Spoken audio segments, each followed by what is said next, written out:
What's up, YouTube? How you guys doing today? I'm the Law Waters, and aka King of the Brick, and I'm trying to start a YouTube channel on Legos, just like simple Lego stuff, whether it be sculptures or ideas or techniques or things like that, because I use them often in my life. I've been using them since I was since I was a kid. That's always been my passion, my hobby. And as a kid, I've definitely gotten better at them. And as a result of me constantly doing them, I now make these really, really cool things. And people always tell me, hey, you should start a YouTube channel about the things you make and like what you do because it would be interesting. So I'm doing that. And at the end of the day, my goal here is as a person who's creative and likes to use Legos to express his creativity, I just want to do that. And then if you like it and it's something that you want to do, or you pick up an idea that I said that you think will work for you, use it. At the end of the day, I'm just one person trying to inspire a bunch more people to want to do better and kind of pick up a new hobby or a new skill. Even if it's as simple as a brick house or a brick wall, that's still something. You know what I mean? That's still impressive.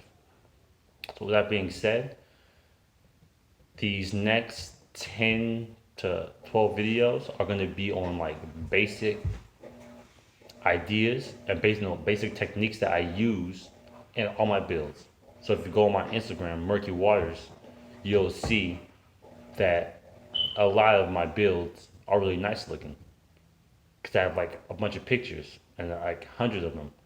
But a lot of them I use the same basic techniques. I use the same basic ideas and principles that for all of them. So with that being said, I'm gonna sit here and these next videos explain to you what I use and how I use them in ways that can be used to create what you want to create. And the good part is that there's no end to Legos. There's no how to Lego instruction guide because you can do what you want. It's a brick. You can stack it however you want to stack it, do what you want to do with it, but the limits to what you can make is endless. It just depends on what's up here. So if you got the mind to do it, then do it. But at the end of the day, it's easy and something that's doable, but sometimes you just need a little push in the right direction. And this kind of applies for most people who use Legos. Not only that, people who don't use Legos who see these awesome builds, this will give you a little insight onto how the person you saw on Instagram, YouTube, Pinterest, whatever, make that thing because it's going to be breaking down the basics of it, like just the foundation, like a house. You can't have a good house with a bad foundation. You can't have a good build with a bad foundation. So you gotta stack them in certain ways. And not only that, just use certain things to help you. And then from there, the rest of it depends on what you want to do and how you want to be. And it depends on how creative you are as an individual and what you can do and what ideas you think of. So that being said, this is gonna be video one of Back to the Basics. And this is gonna be on stacking techniques, particularly just different ways to stack them, how to stack them, why it's effective, and overall what you can do when you take the basic idea and then expand upon it. You know? So yeah, let's get into it. So with that being said, this is what it's gonna be. So this right here, so actually there are two ways of stacking. You can do this where you stack them just on top of each other without alternating patterns, or you can do this similar where when you stack them, they alternate. So you see how it's a layer here, and then the layer goes across, and then it goes back that way and across. So that's kind of what you do when you stack them. But you can use this way where you stack them just on top of each other without them alternating, or you can use this way too. Because either way, it still works. But the thing is, it works and it's cool because now you can use these simple ideas to really make what you want. And I believe it's a term that brick masons use called, I think, Follinger's method, where when you make a brick wall, you stack them alternatively. So when they overlap, it gives the structure more strength and stability. And because Legos are a brick, the same thing applies there. So with this one, it's alternating, like I said. And the thing is, when you do that, you give it more strength. But you also can open up your mind for many opportunities. It could be as simple, something like a pillar, or you can make it into a leg, a arm, a wheel, a body, anything you want to make it to. But it depends on how you stack them. It depends on what you do and how you use the brick to your advantage. And I use white and blue to kind of show you, so your eye can actually see the difference without having to look too closely. You have these two facing forward, right? These 2x4 bricks. White's facing forward, and blue is going the opposite direction. And then white goes forward again, and blue's the opposite direction. And basically, you keep doing that for as high as you want to do it, or as long as you want to do it. And this can apply for a 4x4 square, a square that's 6x6, 8x8, 10x10, or you can do a rectangle. You can even do circles like that. But it just depends on how you do it. By the end of the day, most of the builds I use this method in particular because it helps build the strength of the structure, but also helps you alternate bricks. So when you make it, you can really come up with some really cool designs. Something that's really interesting that they'll see and go, wow, I didn't think that was possible. But because it's Lego, anything's possible. You know? So a good example of like the brick wall method I was talking about, how brick masons use, applies here. So look, you got a brick wall, right? So I got a 2 and an 8 piece. And then instead of me connecting the 2 on this one like I did with this one, I made it alternate.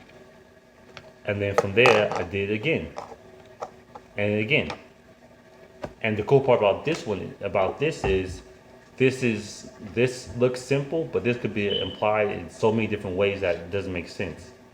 Because you could do this and then make like a chest piece or a curve or make a slope with some little slope pieces. Or you could simply just make a big pyramid. And then plus, because the Legos, you can do it with 2x2s, 4x4s, and so forth and so on. So you can do it with any brick because they're all connected to studs. And then the other side of the wall, the same thing, but instead of leaving the corner exposed, I made it one full wall. So I stacked one layer, and then the second layer, I tried to alternate how I stack it. And then third layer, I did the same thing, and fourth layer, I did the same thing. And I did that as a way to show you that it is simple. It's that simple. You alternate, and you're able to really give your builds more structure and more strength. And this is obviously colorful, so you can see a difference. But if it was something else the same color, it could be a house or a barn or a car or a leg or arm or a stand or like a little platform, like so many things.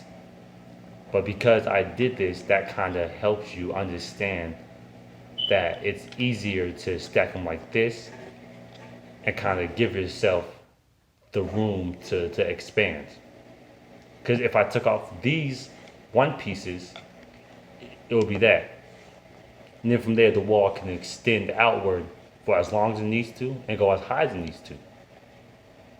And then that wall could be anything you want it to be. It's not even a house in particular. It could be anything you want it to be. Just depends on what you as the individual make and create.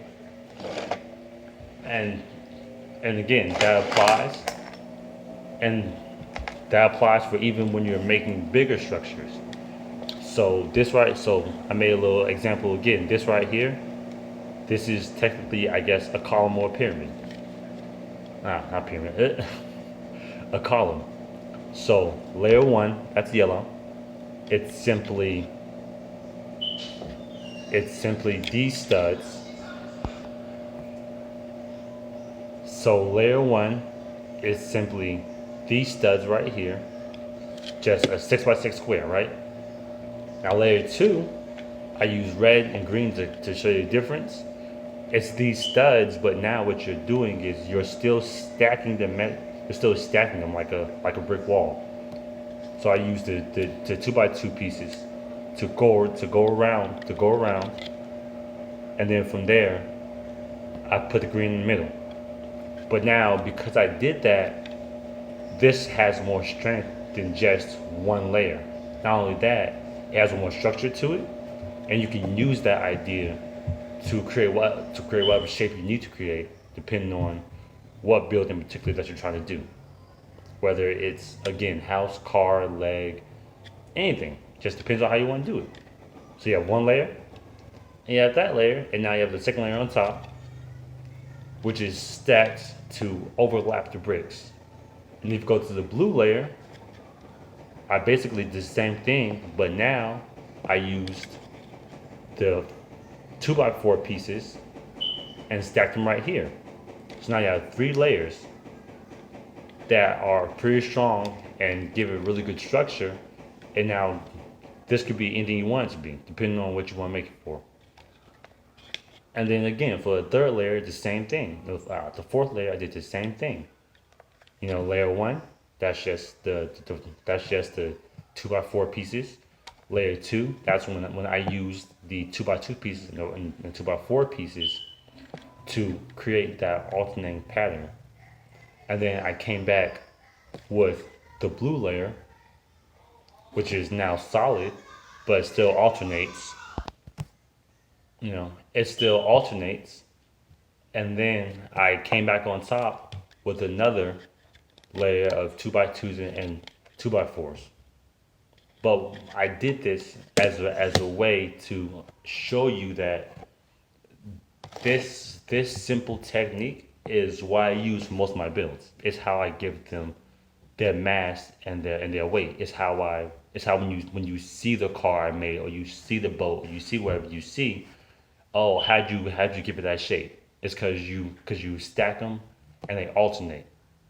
And then as they alternate, the bricks overlap, which gives it structure, which in return makes your build stronger. So now you're able to give it a nice curve, or give it a nice little round shape, or make it triangle, or add indentions or extrusions or details to the wall, because now you have that good structure to it.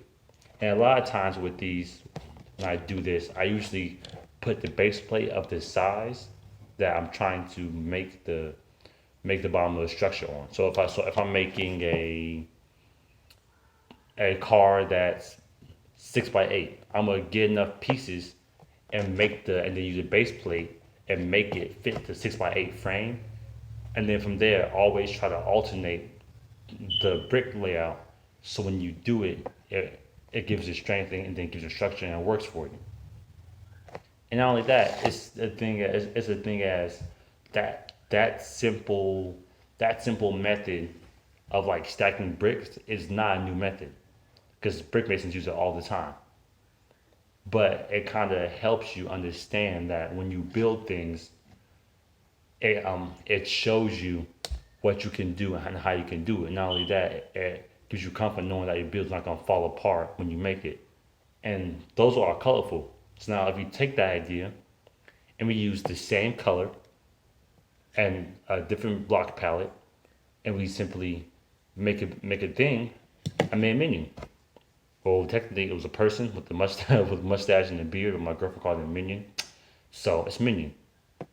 But you see, I used that simple stacking pattern where at the first layer you see the 2 by 2 and a 2 by 4, and then I went in and then put two by 4s on top of it. So then after that I kept doing that.